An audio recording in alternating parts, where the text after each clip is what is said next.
বা কিছু নাই। একটাই কথা বলবো, সেটা হচ্ছে যে আমরা এখানে যে উদ্দেশ্যে এসেছি, আসলে আমাদের উদ্দেশ্যটা কি? আমাদের উদ্দেশ্যটা হচ্ছে এক আল্লাহর জমিনে আল্লাহর আইনকে প্রতিষ্ঠিত করা। আর আমরা যদি আল্লাহর জমিনে আল্লাহর আইনকে প্রতিষ্ঠিত হতে চাই, তাহলে অবশ্যই আমাদের একজন সৎলোক লাগবে। অবশ্যই, তাই নয় কি? আমরা তো সোশ্যাল মিডিয়ার যুগ, আমরা অনেক কিছুই দেখতেছি। দেখার পরে আমরা নিজেদেরকে ইউটিলাইজ করছি। এখন আমরা একজন সৎ ব্যক্তি পেলাম, আমরা যদি তার সম্পদ নিয়ে কাজ না করতে পারি, তাহলে তো হবে। একা এই ভাইয়ের পক্ষে, আপনার ভাইয়ের পক্ষে একা সকলের খোঁজ খবর নেওয়াটাও যদি ওনার পক্ষে একটু কষ্ট হয়ে যাবে, কিন্তু আমরা সকলে মিলে যদি ওনাকে সাহায্য করি, তাহলে জিনিসটা আমাদের কাছে আরো সহজ হয়ে যাবে।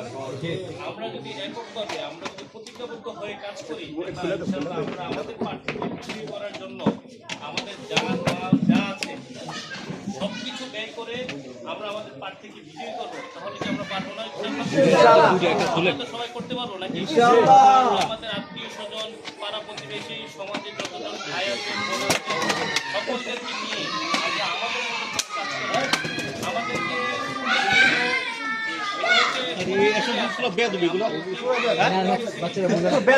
আমাদেরকে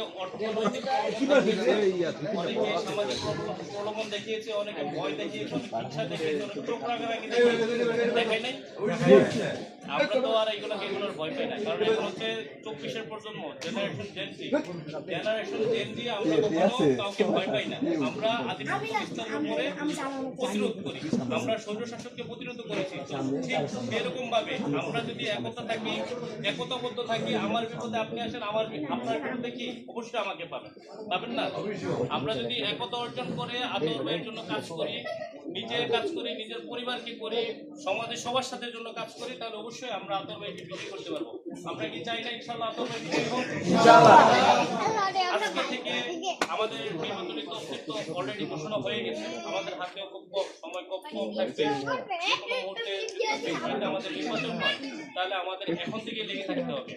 আমরা যেখানে যাব, হাটে বাটে মাজারে ঘাটে যেখানেই যাব, সবাই সাথে কৌশল বিনিময় করে আমরা আমাদের দাঁড়িপাল্লার প্রতি সালাম এবং দাঁড়িপাল্লার প্রতি সবার সাথে কথা বলবো। একজনের সাথে যখন আপনি একটা কথা বলবেন, তখন সে তার মনের ভাবটা আপনি কি করবেন, বুঝতে পারবেন।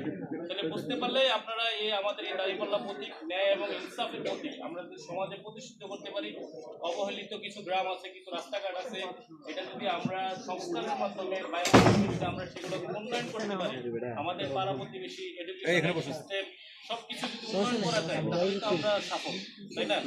আমরা যদি কাউকে আনি, কেউ যদি এসে আমাদের সমাজকে মাদকাগ্রস্ত করে ফেলে, তারপর আমাদের যদি অন্যায় কাজে লিপ্ত করে ফেলে,